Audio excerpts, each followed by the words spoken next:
How's it going, guys? This is Bailey with Rogers Performance Marine. Today I'm out at Quail Lake and I've got a 2022 Heyday Wtsurf. So we're going to go ahead and give you guys a walkthrough on how to use this boat, starting from everything from the trailer up into inside the boat and go through all the boat function itself. So we're going to get this thing uncovered and get it launched and kind of show you through the ropes. All right, starting at the trailer, obviously you've got to trailer it to get to the lake. A couple things that have changed for 2022. Previously on Boatmate trailers, you used to have an adapter for the 7-way plug. Now, depending on the time your new Boatmate trailer was made, it should come standard with the 7-way harness. So we're going to go ahead and plug that into the truck. One thing to note on here is we're plugging this into the receptacle that's typically for electronic brakes. This is a surge brake system. That being said, some newer vehicles may tell you to check trailer brakes or service trailer brakes because they're not getting a response back from the trailer brakes. That's because they're surge. So disregard that message if you do get it. This plug does need to be plugged in at all times, even when you're backing it into the water. They're LED lights, nothing to be concerned with there. If you do not have this plugged in, the way this brake system works is it's got an electronic backup solenoid. That's the only electronic part of the braking system. And what that does is when you put your truck in reverse or your tow vehicle in reverse, it's going to activate that solenoid to allow brake fluid to flow through the master cylinder without locking up the brakes. Okay. A couple other things we want to talk about. Want to make sure your emergency breakaway cable is always hooked up. In the event it were to come off the hitch, it would lock up the brakes so your boat wouldn't go anywhere. Always have your safety chains hooked up. Coupler needs to be locked on the ball. To lock and unlock this is very simple. All you're going to do here is we're going to pull our safety pin out, and then to unlock it, you're going to slide this over, lift up, and that's unlocked, and then down, locked in, ready to go. Then, of course, put your safety pin in. All right, now at the back of the boat, last thing we're going to do before we get this thing ready to launch, we need to go ahead and put in the transom boat plug. This one's really nice on the WT series because you don't need any tools or hardware to install it. You just press it in, twist it until it stops, and then you're good to go. From here, we're going to take off the 2 transom straps on the back. Take and remove this. If you use the factory transom straps and you don't upgrade or have your dealer provide you some, you'll notice you've got black and chrome. Black to black, which means black to the trailer. Chrome to chrome. Chrome's going to come right up here. So we're going to get the other transom strap pulled off and get this put in the water. All right, now that we've got the boat all uncovered, we've got a couple more steps before it is ready for the water, okay? If you're new to towboats or new to boating in general, this may be not familiar to you. This is your center drain plug. Okay, we've already put the transom drain plug in, but these boats come with 2. So to put this in, we're going to access it through this access support here. Turn and open that up and place this in. You shouldn't get a lot of water in the bilge area, and most of it would be pumped out by the bilge pump, but you want to check this after every day at the lake just to make sure you don't have a lot of water from waves splashed in the boat or whatnot. When you get off the lake, go ahead and pull this, let any water drain out.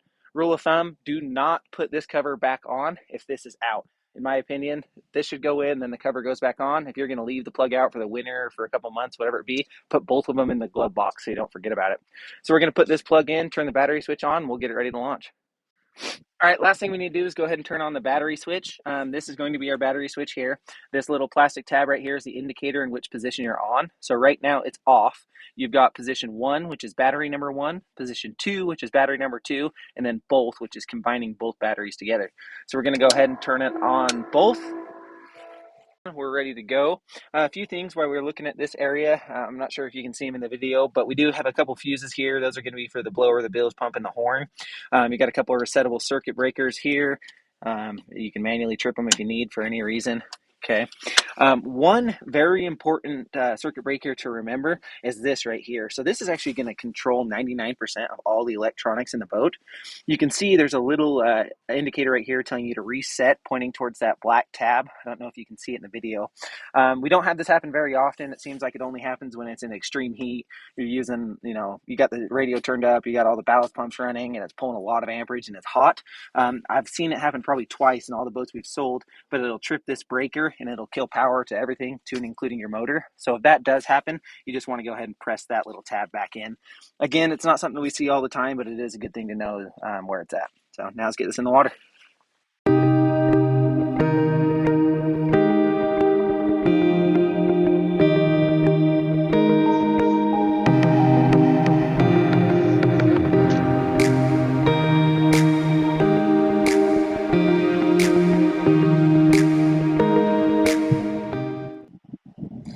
right, now that we got this on the lake, I want to walk you through the dash and the functions. This right here is what I will call our home screen. So you're going to see you've got speed, you've got fuel, you've got RPM telling you what gear it's in. Over on the right-hand side, this is kind of a cool icon. You can change that to view any parameters that you want to see.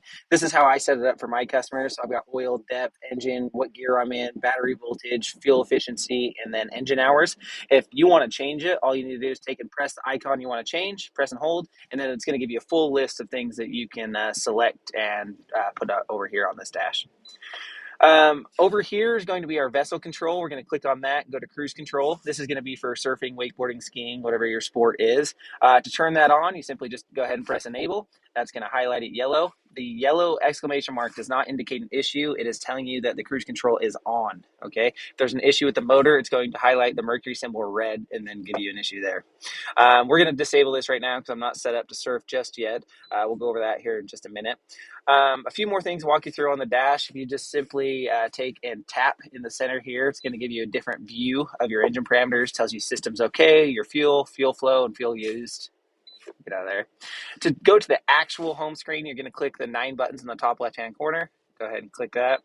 That's going to take you to what Simrad has as their home screen. We were just on the Mercury engine icon. You can go to instrumentation, which is going to be the same thing that Mercury is going to display. The Mercury is just a little bit more in depth. And then your chart is going to be probably the second most used icon. That's going to be for your GPS mapping and whatnot. So it's got major lakes mapped for you and everything, and it functions kind of like an iPhone, which is nice. And it's cool because you can still see your engine parameters here, and you can still turn on your cruise control from there as well. We're going to go back, go to Mercury icon, and then we're going to walk you through the switches. Alrighty, walking you through the control panel here on the left side of the steering wheel. We've got the blower on. You probably saw that early in the video. I turned that on before you fired up. You do want to have that running for at least 5 minutes before you fire up the motor. Make sure any gas or exhaust vapors have been expelled. We can turn that off. We've been on the lake for long enough now. Running through the switches here. First switch on your left is going to be your navigation and anchor lights. It's a 3-position switch, so neutral's off. Up turns on the green and red lights on the bow and the white light on top of the tower. Neutral again off. Down is just a white light on the tower. If you're moving at night or early in the morning, you want up with both lights on. If you're just hanging out, it's getting dark, just your anchor light on. Bilge pump, this is a 2-position switch. If it's down, it's on auto. So if we're going to take some water in from rain or waves or whatever, it's going to automatically pump it out. If you want to manually do that, you can go ahead and flip that on yourself. Courtesy lights, that's going to be your interior lights. It's going to light up the floor. If you chose the LED light package, it's going to light up your cup holders as well. Underwater lights, that's self-explanatory. You've got the 2 blue LED underwater lights. Stereo switch, you've got to flip this switch on for your Roxford Fosgate unit to turn on. Docking lights, that's going to be your front headlights. One thing with that, if you don't have the key in the run position, these will not turn on. You don't need headlights if you're not moving. It's kind of the thought here. Horn. Blower, we talked about that. And then we got our ballast switches. So you've got ballast left, front, and right. Up is fill, neutral is off, down is empty. Since we're looking at the key panel here, something a little different that you guys might not be familiar with is the smart key switch that's incorporated with these Mercury engines. So if you have the PCM motor, disregard what I'm talking about right now. This is just for the Mercury motors. To turn it on, you saw earlier in the video, I turn, let go, it'll crank until it's ready to fire. If you're shutting it off just to switch surfers or switch events or whatever it may be, and you're going to fire it right back up almost immediately, you can actually go back to the start position. That kills the motor, but that leaves all your dash functions live. So it doesn't have to search for GPS again. It's all just ready to go. And then when you want to fire it back up, just turn it, let it crank, and it'll fire itself up from there. Really important to know, if you're turning this off every time, the computer's going to have to reset, and it's going to take you longer to set up your cruise control and be ready to surf again. All right, one last thing I want to show you on the dash is going to be the GPS cruise control setup. If your dealer didn't set it up properly, or if you reset the batteries or something and need to make sure it's properly set up. Right here, we're going to go into the settings icon, scroll all the way down to Mercury, okay, system, and then setup wizard. From there, go ahead and navigate through here, next, okay. You want to make sure it's set up as gas tow sport with the Mercury 6.2 370. That's what's in here. I've seen them come set up with all sorts of different type of motors, so just make sure that's properly set. Then we're going to go over here, next, Next. Now this is going to be your speed source for GPS. We always want to make sure it's on SmartCraft CAN P. Okay, that's how we set it up for our customers, and that's how it needs to be. If you click on this, you can see it's most likely going to come from the factory setup as this device, which this head unit itself does have internal GPS. However, it's got an external GPS sensor from Mercury. We want to use that, which is on CAN P. So make sure it's set up on CAN P. Go from there. Next, and finish. Just make sure you're properly set up on GPS. All right, while we're waiting for the ballast to fill, I'm going to show you how to set up the Bimini top. So right now we've got it in the travel position. If you're going to be traveling, just a quick distance to the lake or around the lake, this is the best spot in my opinion for you to stow it. The surf rope can go underneath it. It's not going to hit anything. I believe your wakeboard rope will even fit underneath it as well. If you're going to travel a long distance, let's say on the freeway, and you're going to be doing 80 miles an hour or so, I do want to stow it how the factory recommends for travel, which we're going to take and undo these thumb screws here. You got one on each side. Okay, that front bar is going to come. This little gray plastic clip. It's going to clip to the back leg, and then from there, it's going to fold forward and strap to the tower. So again, for long distances, you're going to be on the freeway for a while. That's how you should travel with it. We're going to go ahead and set it up on the lake. One thing to know while you're using the Bimini top and it's up, it is only to be used up to boat speed. So if any speed faster than what the boats will do, which are about 38 to 40 miles an hour, you need to take the Bimini top down. So definitely don't be driving down the road with the Bimini top up. So to go ahead and open this Bimini top, set it up, I'm going to first take off the Bimini boot here. These are the straps that you would typically use to strap it to the tower for long travel. Take this off.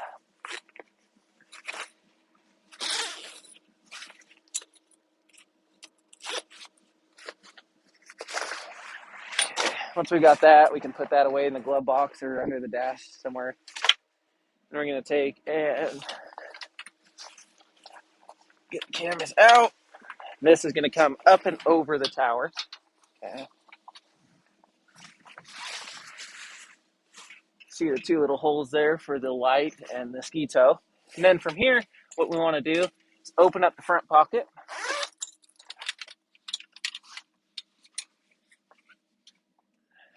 Put these front arms into the tower. Want to make sure you got those nice and secured. Okay, so those are in. Take and zip this back up so it's not flipping in the wind, and then from there it's super easy. So these bars are in. Now if you can come over here, what you're going to do is you've got two little tabs, one on each side that you're going to press in. So that front tab's here. Press that, pull it back. It locks in place.